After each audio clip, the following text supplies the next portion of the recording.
National Weather Service has issued Severe Thunderstorm Watch number 455, effective until 9 a.m. Eastern Daylight Time. This watch includes the following counties in Michigan: Allegan and Barry. Remember, a severe thunderstorm watch means the conditions are favorable for the development of severe weather, including large hail and damaging winds, in and close to the watch area. While severe weather may not be imminent, persons should remain alert for rapidly changing weather conditions and listen for later statements and possible warnings. Stay tuned to NOAA weather radio, commercial radio and television outlets, or internet sources for the latest severe weather information.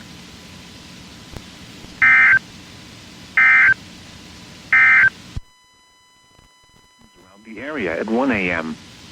At Kalamazoo, it was cloudy. The temperature was 71 degrees, the dew point 62, and the relative humidity 73%. The wind was south at 9 miles an hour.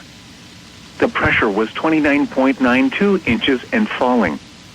Across the remainder of southwest lower Michigan, skies ranged from mostly cloudy to cloudy.